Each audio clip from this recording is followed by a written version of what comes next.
Rape व gangrape के लिए पूरे न केवल राजस्थान बल्कि देश भर में बदनाम हो चुका है तो वह जिला है अलवर का जिला।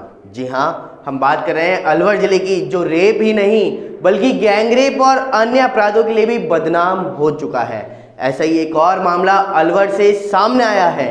नमस्कार, स्वागत है आपका न्यूज़ 19 में। मैं पुलकित सक्सेना आप लोग के साथ। आइए एक नजर डालते हैं ऐसे ही मामले की ओर। आपको बता दूं कि एक 21 साल के युवक ने, जी हाँ, मात्र एक 21 साल के युवक ने अपने ही दोस्त की विधवा मां के साथ में बलात्कार किया है। जी हाँ, बलात्कार करने के बाद में वह युवक वहां से फरार भी हो गया और उसके बावजूद उस युवक का पता लगाने पर यह पता चला है कि उस युवक को अश्लील वीडियो देखने की आदत थी। अंदाजा लगाया जा रहा है कि यह सभी काम उस अश्लील वीडियो को देखने की वजह से ही उस युवक ने अपने ही दोस्त की विधवा मां के साथ में यह दर्दनाक काम किया है। आइए एक नजर डालते हैं पूरी रिपोर्ट की ओर।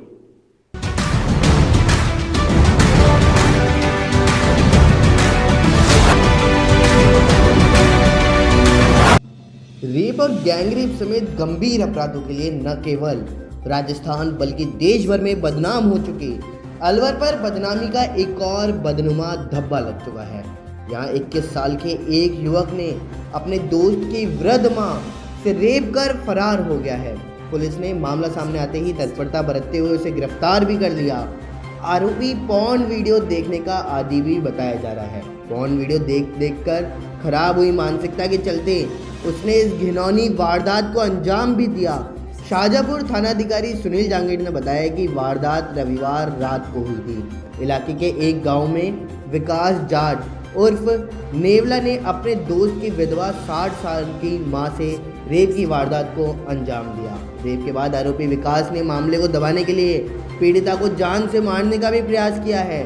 इससे वह गंभीर रूप से घायल हो गई। आरोपी बाद में महिला को कमरे में बंद कर वहां से भाग छूटा। उसके बाद पीड़िता के चिल्लाने की आवाज़ सुनकर परिजन और ग्रामीण मौके पर पहुंचे। उन्होंने पीड़िता को शाहजहांपुर लाकर के अस्पताल में भर्ती भी करवा दिया। दौसा जिले के मेहंदीपुर बालाजी से बड़ी खबर सामने आई है। आपको बता दूं कि मेहंदीपुर बालाजी मंदिर में श्रद्धालुओं ने दर्शन किए हैं। जी हाँ, मेहंदीपुर बालाजी मंदिर में श्रद्धालुओं ने दर्शन किए हैं। साथ ही साथ सैकड़ों भक्त लाइन में लग करके बालाजी महाराज के दर्शन अभी भी कर रहे हैं। साथ ही आपको बता दूं, करीब 8 माह के बाद में आज खुले मंदिर के पट। जी हाँ, 8 महीने बाद में मंदिर के पट आज खुलते हुए नजर आए हैं। साथ ही साथ जयकारों से गूंजा है आस्था का दाम। आइए एक नजर डालते हैं दौसा जिले की ओर। आपको बता दूं कि दौसा जिले के अंदर नगर पालिका चुनाव को लेकर के कार्यकर्ताओं से कांग्रेसी प्रभारी रूबरू हुए। दौसा जिले के उपखंड मुख्यालय लालसोट में नगर पालिका चुनाव को लेकर के संस्कृत महाविद्यालय में कांग्रेसी कार्यकर्ताओं की बैठक आयोजित की गई। कांग्रेस कार्यकर्ताओं की बैठक को संबोधित करते हुए कांग्रेस प्रदेश कमेटी से आए चुनाव पर्यवेक्षक अमीन कागजी व अभिषेक चौधरी ने कहा कि पार्टी जिसे भी टिकट दे उसे मेहनत और ईमानदारी से जिताकर नगर पालिका बोर्ड भेजे। उन्होंने अपने संबोधन में कहा है कि नगर पालिका चुनाव में विश्वसनीयता पहली प्राथमिकता रहेगी और जिताऊ और टिकाऊ दावेदार को ही टिकट दिया जाएगा। उद्योग मंत्री प्रसादी लाल मीणा ने बाहरी प्रत्याशियों को टिकट दिए जाने की संभावना को सिरे से खारिज करते हुए कहा कि वार्ड के ही स्थानीय प्रत्याशी को ही टिकट दिया जाएगा और वार्ड के निवासियों की राय के अनुसार ही प्रत्याशियों का चयन भी किया जाएगा। टिकट देने के बाद आपस में टकराव उचित नहीं है। गत चुनाव में एक छोटी सी गलती के चलते हुए कांग्रेस लालसोट में बोर्ड बनाने में नाकाम रही थी। इसी बार ऐसी गलती नहीं दोहराई जाएगी। कांग्रेस कमेटी बैठक के दौरान प्रदेश कांग्रेस सचिव कमल मीणा, टिकट वितरण कमेटी के सदस्य रामविलास खेमावास, पूर्व प्रधान सावित्री सैनी, ब्लॉक अध्यक्ष जगदीश राणा, नाथुलाल मीणा, देवी सिंह चौहान सहित कई लोग उपस्थित रहे। कोई कमी इस सरकार में नहीं आने देंगे, पर यदि हमारा बोर्ड बना तो विकास के लिए हो और हम ज़्यादा धनराशि की व्यवस्था कर सकते हैं।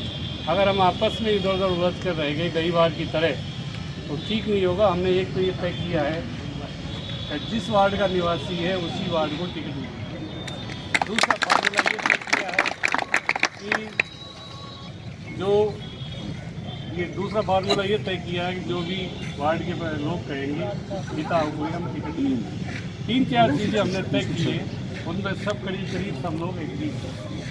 एक दूसरे वार्ड में वार्ड का आदमी अगर उम्मीदवार होगा उनके बीच रहेगा तो निश्चित रूप से उनके विकास के लिए, उनके छोटे मोटे काम के लिए, छोटे मोटे काम नगर पालिका में आम आदमी की बहुत होते हैं, उनको कराने में सहयोग रहेगा। तो वार्ड के आदमी को ही वार्ड का टिकट मिलेगा, ये सुनिश्चित रहे। अब किसी भी वार्ड में इधर से उधर नहीं मिलेगा। इसलिए आप सब लोग पर्यवेक्षक महोदय को अपनी कोई बात कहना चाहे अलग से भी कह दें, आप जयपुर भी मिल सकते हैं, कोई बात कह दी। कमेटी को आपने सारी बात बता दी और कमेटी में हमारी पूर्व प्रधान मेंबर है, हमारे सावंतरी जी, रामविलास जी पीसी के मेंबर है, ब्लॉक अध्यक्ष है हमारे जगदीश जी है, वरिष्ठ वकील हमारे नाथूलाल जी है, हमारे देवी सिंह जी है, शंभूलाल बैरवा। हमने सिटी से बाहर के लोगों को निष्पक्ष टिकट वितरण के लिए इनको जिम्मेदारी दी है। जो कमेटी आपको पैनल बनाकर देगी उसी के आधार पर फैसला होगा।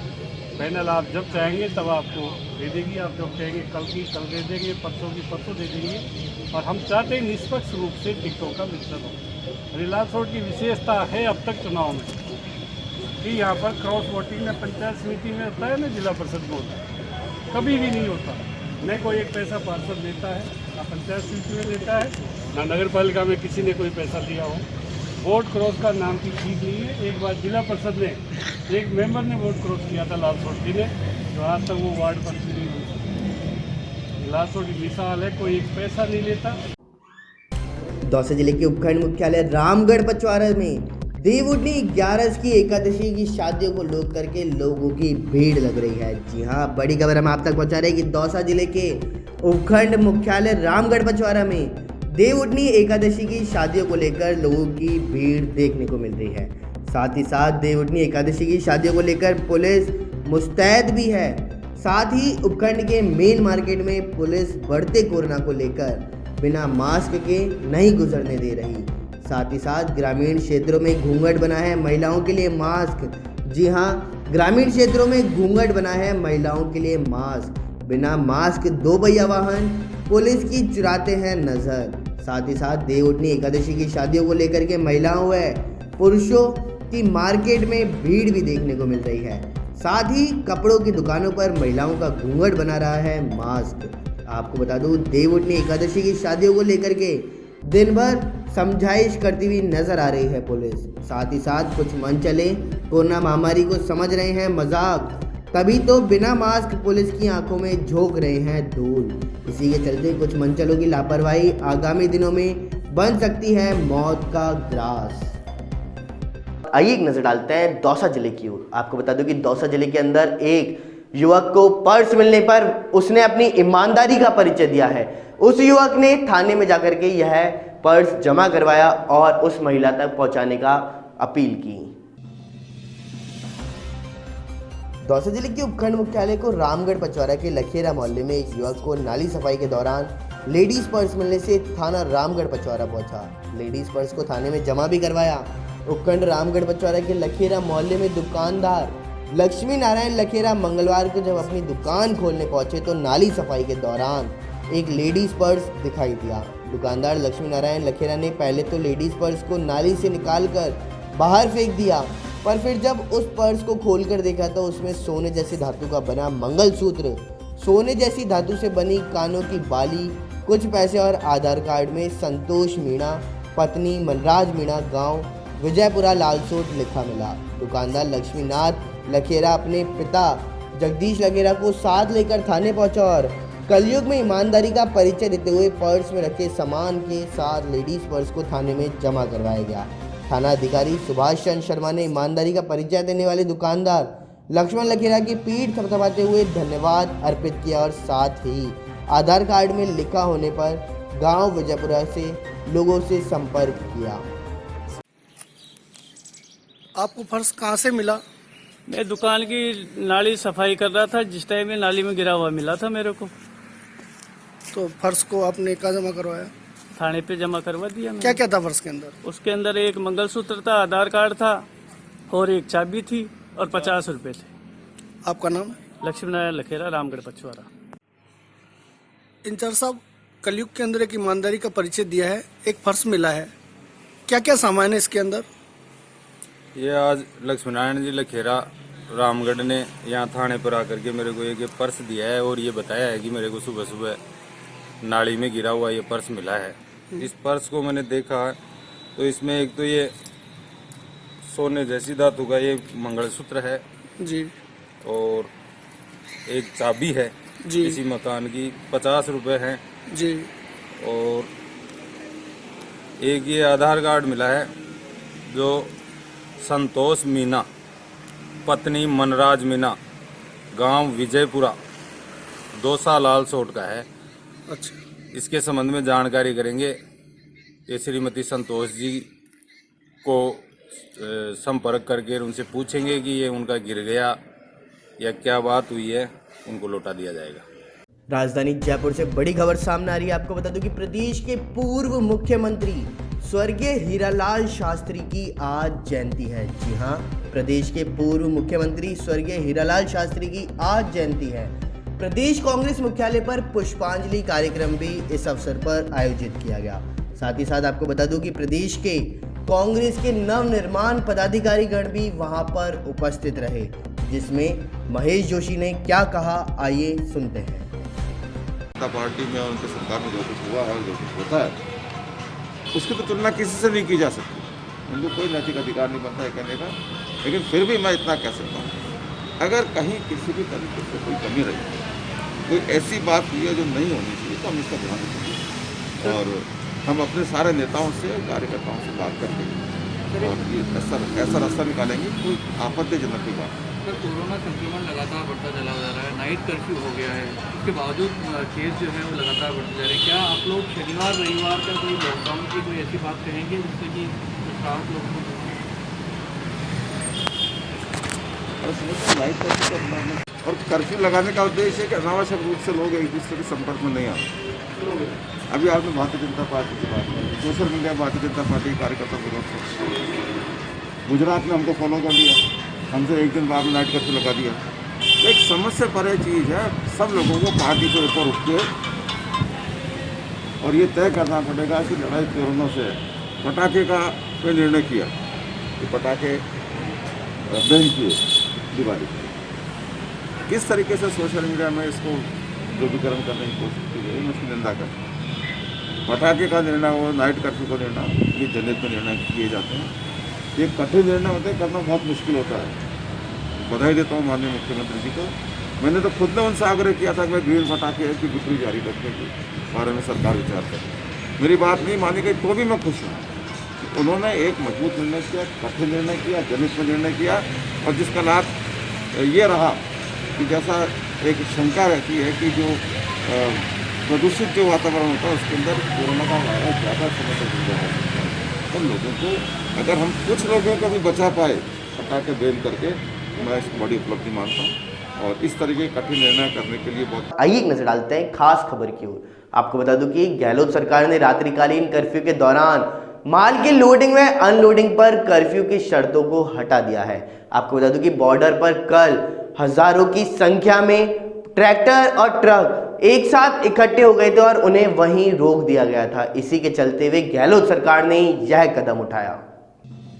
प्रदेश में बढ़ते कोरोना संक्रमण के मद्देनजर गहलोत सरकार की ओर से लगाए रात्रिकालीन कर्फ्यू में परिवहन करने वाले भारी वाहनों को छूट प्रदान कर दी गई है।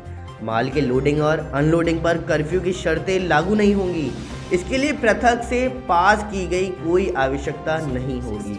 राज्य के गृह विभाग के ग्रुप 9 की ओर से सोमवार देर रात रात्रिकालीन कर्फ्यू के संशोधित आदेश भी जारी कर दिए गए हैं। राज्य सरकार की ओर से रात्रिकालीन कर्फ्यू लागू करने के चलते बॉर्डर पर गत 2 दिन में ही करीब 11,000 भारी वाहनों के पहिए थम गए थे।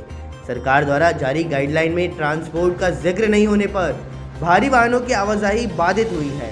2 दिन में नाइट कर्फ्यू के चलते हजारों ट्रकों में लोडिंग और अनलोडिंग का काम अटक गया था, लेकिन सरकार के इस आदेश से अब बॉर्डर पर अटके ट्रकों की आवाजाही भी शुरू हो जाएगी। देश में कोरोना वायरस के संक्रमितों का आंकड़ा 91 लाख के पार हो गया है। इसी को लेकर के कुछ राज्यों में कोरोना वायरस के मामले फिर से बढ़ रहे हैं। महाराष्ट्र, राजस्थान और दिल्ली में सबसे बुरा हाल देखने को मिल रहा है। जी हाँ, महाराष्ट्र, राजस्थान और दिल्ली में सबसे बुरा हाल है। ऐसे में प्रधानमंत्री नरेंद्र मोदी आज कोरोना से सबसे ज़्यादा प्रभावित 8 राज्यों के साथ मुख्यमंत्रियों के साथ में बैठक कर रहे हैं। जी हाँ, बड़ी खबर में आप तक पहुंचा रहे हैं कि ऐसे में प्रधानमंत्री नरेंद्र मोदी आज कोरोना से सबसे ज़्यादा प्रभावित 8 राज्यों के मुख्यमंत्रियों के साथ बैठक कर रहे हैं। यह बैठक वीडियो कॉन्फ्रेंसिंग के जरिए की जा रही है। जी हाँ, इस बैठक को वीडियो कॉन्फ्रेंसिंग के जरिए किया जा रहा है और साथ ही साथ आपको बता दूं कि इस बैठक के अंदर मुख्यमंत्री अशोक गहलोत भी जुड़े हुए हैं। जी हाँ, बड़ी खबर हम आप तक पहुंचा रहे हैं कि मुख्यमंत्री अशोक गहलोत भी इस बैठक में जुड़े हुए हैं। साथ ही साथ ममता बनर्जी, उद्धव ठाकरे भी इस वीडियो कॉन्फ्रेंसिंग में जुड़े हुए हैं। आपको बता दूं कि कोरोना वैक्सीन और उसके डिस्ट्रीब्यूट को लेकर के मंथन जारी है। जी हाँ, कोरोना वैक्सीन और उसके डिस्ट्रीब्यूट को लेकर के मंथन अभी भी जारी है।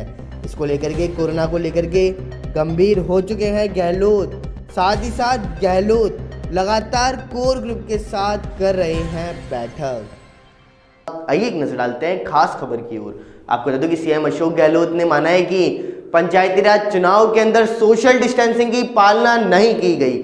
इसी के चलते हुए राजस्थान के अंदर कोरोना के केस दिन प्रतिदिन बढ़ते हुए जा रहे हैं। सीएम अशोक गहलोत ने माना है कि प्रदेश में पंचायती राज चुनाव में सोशल डिस्टेंसिंग की पालना नहीं की गई। सीएम अशोक गहलोत ने कहा कि राज्य सरकार और राज्य निर्वाचन आयोग की सख्त हिदायत के बावजूद भी प्रचार के दौरान मास्क लगाने और सोशल डिस्टेंसिंग का प्रोटोकॉल की उचित पालना नहीं हो पाई है। गहलोत ने सोमवार शाम को जयपुर में आयोजित कोरोना समीक्षा बैठक में कहा है कि राज्य सरकार को इस बात का एहसास है कि प्रदेश में संक्रमण के बढ़ने के पीछे कई कारण हैं। इनमें त्योहारी सीजन के दौरान बाजारों में उमड़ी भीड़, बढ़ती सर्दी और वैवाहिक कार्यक्रमों में अधिक संख्या में लोगों की उपस्थिति के साथ साथ नगरीय निकाय और पंचायत चुनाव के प्रचार में सोशल डिस्टेंसिंग की पालना नहीं होना भी है। सीएम ने कहा कि न्यायिक बाधा और संवैधानिक प्रावधानों के कारण सरकार ने निकाय और पंचायत चुनाव कराए हैं। राज्य सरकार और राज्य निर्वाचन आयोग की सख्त हिदायत के बावजूद प्रचार के दौरान मास्क लगाने और डिस्टेंसिंग प्रोटोकॉल की उचित पालना नहीं हो पाई। लोक सेवा आयोग अजमेर से बड़ी खबर सामने आ रही है। आपको बता दूं कि लोक सेवा आयोग की हो रही है विभिन्न भर्ती परीक्षाएं। जी हां, आज सुबह 10 बजे से दोपहर 1 बजे तक हो रही कृषि अनुसंधान अधिकारी, साथ ही साथ कृषि रसायन समीक्षा परीक्षा कल सुबह 10 बजे से 1 बजे तक की जाएगी। साथ ही साथ आपको बता दूं कि निरीक्षक कारखाना एवं बायलर समीक्षा परीक्षा भी करेंगे। जी हाँ, कृषि रसायन समीक्षा परीक्षा कल सुबह 10 बजे से 1 बजे तक होगी। साथ ही निरीक्षक कारखाना एवं बायलर समीक्षा परीक्षा करेंगे। आइए एक नजर डालते हैं 12 जिले की ओर। आपको बता दूं कि 12 जिले में वोटिंग लिस्ट में नाम जोड़ने को लेकर के प्रशासन पर धांधली का आरोप लगाया गया है। आइए एक नजर डालते हैं पूरी रिपोर्ट की ओर। 12 जिले में नगर परिषद में होने वाले चुनाव में वार्डों के सीमांकन और मतदाता सूचियों में नाम जोड़े जाने को लेकर भाजपा ने जिला प्रशासन पर धांधली का आरोप लगाया है। नगर परिषद क्षेत्र के 2 वार्डों में एक जैसे सीमांकन करने और उन वार्डों में मौजूद मतदाताओं के नामों को मनमाने ढंग से दूसरे वार्ड में जोड़ने को लेकर आज भाजपा नेताओं ने जिला कलेक्टर कार्यालय में हंगामा कर दिया। साथ ही 12 नगर परिषद में वार्डों के सीमांकन में वार्ड नंबर 39 और 40 के कुछ क्षेत्र को दोनों ही वार्डों में दर्शाया गया है, जिसको लेकर भाजपा ने जिला प्रशासन पर मनमानी करने का आरोप लगाया है। एक ही क्षेत्र के चलते मतदाताओं के नाम मनचाहे ढंग से एक दूसरे वार्डों में जोड़े जा रहे हैं, जिसको लेकर नाराज भाजपा नेताओं ने जिला कलेक्टर के चैम्बर के बाहर जमकर नारेबाजी भी की। उन्होंने जिला प्रशासन पर कांग्रेस के एजेंट के रूप में काम करने का आरोप लगाया है। दरअसल 12 नगर परिषद के वार्ड नंबर 39 और 40 में सीमांकन में एक जैसे कुछ इलाकों को दोनों ही वार्डों में दर्शाया गया है। ऐसे में यहाँ के संबंधित बीएलओ द्वारा दोनों वार्डों के मतदाताओं के नाम अपनी मर्जी के अनुसार मनचाहे वार्ड में जोड़े जा रहे हैं, जिसको लेकर के आज भाजपा के वरिष्ठ नेता आनंद गर्ग, पूर्व विधायक रामपाल मेघवाल सहित भाजपा नेताओं ने जिला कलेक्टर को ज्ञापन सौंपा है। भाजपा नेताओं ने जिला कलेक्टर को चेतावनी भी दी कि दोनों ही वार्ड में एक जैसे क्षेत्र के मतदाताओं के नाम पूर्व की भांति नहीं रखा गया तो उग्र प्रदर्शन किया जाएगा। विरोध आप लोगों का है? 12 कलेक्टर को अभी हम मिल के आए हैं और कलेक्टर साहब को कहा है कि भाई ये जिस प्रकार की धांधली यहाँ कांग्रेस के नेताओं के इशारे पे की जा रही है, एक वार्ड के नाम काट के दूसरे वार्ड में जोड़े जा रहे हैं और कांग्रेस के वोटों को दूसरे वार्ड में जोड़ा जा रहा है, बीजेपी के वोटों को दूसरे वार्ड में जोड़ा जा रहा है। इसी प्रकार से कुछ मुसलमान मतदाता जो मांगरोल के रहने वाले हैं उनको 12 में और अंता में जोड़ा जा रहा है। इस प्रकार की धांधली और जिला कलेक्टर जो निर्वाचन अधिकारी उनके यहाँ उसमें हो रही है, उनके देखरेख में, ये बर्दाश्त नहीं की जाएगी। अभी कलेक्टर साहब को कहा है कि अगर ऐसा हुआ इनको जांच कराई जाए, नहीं कराई तो सुबह बहुत बड़ा प्रदर्शन होगा, धरना होगा, ये हमने कलेक्टर साहब को कह दिया है। ये वार्ड 39 और 40 क्या प्रकरण? वार्ड 39 और 40 जिसमें मैं स्वयं भी रहता हूँ, वहाँ पर एक जो नगर पालिका ने सीमांकन बनाया है, उस सीमांकन के आधार पर दोनों तरफ वो सीमांकन दोनों वार्डों में समान है, परंतु यहाँ के बीएलओ और जो नीचे के प्रगणक वगैरह होते हैं उन्होंने करके और वो आधे वोटों को इधर जोड़ रहे हैं, जो कांग्रेस के वोट हैं वो 39 में 40 में जोड़ रहे हैं और कुछ वोटों को उसमें छोड़ रहे हैं। इस प्रकार की सीधी और हम अभी ये चीज़ें सब अवगत करा के आए हैं कलेक्टर को। कलेक्टर साहब से कहा है ये बर्दाश्त नहीं किया जाएगा, छोड़ेंगे नहीं हम, ऐसी गलती करेंगे तो हम चुप रहने वाले नहीं हैं। पाली जिले से बड़ी खबर सामने आई है। आपको बता दूं कि मारवर जंक्शन पंचायत समिति सदस्य के वार्ड संख्या 23 में अब होगा त्रिकोणीय मुकाबला। जी हां, मारवर जंक्शन पंचायत समिति सदस्य के वार्ड संख्या 23 में अब होगा त्रिकोणीय मुकाबला। निर्दलीय उम्मीदवार नारायण लाल ने दिया भाजपा उम्मीदवार हेमंत कुमार को समर्थन। साथ ही साथ आपको बता दूं कि अब चुनावी मैदान में 3 उम्मीदवार डटे हुए नजर आ रहे हैं। जी हाँ, निर्दलीय उम्मीदवार नारायण लाल ने दिया है भाजपा उम्मीदवार हेमंत कुमार को समर्थन। अब चुनावी मैदान में 3 उम्मीदवार डटे हुए हैं। देश में कोरोना वायरस के संक्रमितों का आंकड़ा 91 लाख के पार हो गया है। कुछ राज्यों में कोरोना वायरस के मामले फिर से बढ़ रहे हैं। महाराष्ट्र और दिल्ली में सबसे बुरा हाल है। ऐसे में प्रधानमंत्री नरेंद्र मोदी आज कोरोना से सबसे ज़्यादा प्रभावित 8 राज्यों के मुख्यमंत्रियों के साथ बैठक करेंगे। ये बैठक वीडियो कॉन्फ्रेंसिंग के जरिए होगी। इसी के बाद दोपहर 12 बजे से बाकी बचे राज्यों के मुख्यमंत्री पीएम के साथ होने वाली इस अहम बैठक में शामिल होंगे। अगर आप भी 27 नवंबर तक कहीं यात्रा का प्लान बना रहे हैं या अपने टिकट करा रहे हैं तो अपनी गाड़ी का स्टेटस जरूर चेक कर लें, क्योंकि रेलवे ने कई ट्रेनों को कैंसिल कर दिया है। साथ ही आपको बता दूं कि इंडियन रेलवे ने 23 नवंबर से 27 नवंबर के बीच चलने वाली कुछ ट्रेनों को कैंसिल किया है। उत्तर रेलवे के मुरादाबाद मंडल पर लक्सर हरिद्वार रेल सैंक्शन पर फुट ओवर ब्रिज तथा गार्डन से संबंधित कार्य हेतु ट्रैफिक ब्लॉक के कारण कई ट्रेनें रद्द कर दी गई हैं। झारखंड से पश्चिम बंगाल में मालदा जिले के मानिकचक आ रहे रोल ऑन रोल ऑफ पोत में कोई गड़बड़ी आने के बाद सोमवार शाम इस पर 9 लॉरी गंगा नदी में गिर गई। हालांकि मालदा के जिलाधिकारी राजश्री मित्रा ने कहा कि लॉरियों में सवार कई लोग तैरकर सुरक्षित बाहर आ गए और अभी तक किसी के मारे जाने की कोई भी सूचना नहीं है। सीएम अशोक गहलोत ने माना है कि प्रदेश में पंचायती राज चुनाव में सोशल डिस्टेंसिंग की पालना नहीं की गई। सीएम अशोक गहलोत ने कहा कि राज्य सरकार और राज्य निर्वाचन आयोग की सख्त हिदायत के बावजूद प्रचार के दौरान मास्क लगाने और सोशल डिस्टेंसिंग प्रोटोकॉल की उचित पालना भी नहीं हो पाई है। रेप और गैंगरेप समेत गंभीर अपराधों के लिए न केवल राजस्थान बल्कि देश भर में बदनाम हो चुके अलवर पर बदनामी का एक और बदनुमा धब्बा लग गया है। यहाँ 21 साल का एक युवक अपने दोस्त की वृद्ध विधवा मां से रेप कर फरार हो गया। पुलिस ने मामला सामने आते ही तत्परता बरतते हुए उसे गिरफ्तार भी कर लिया।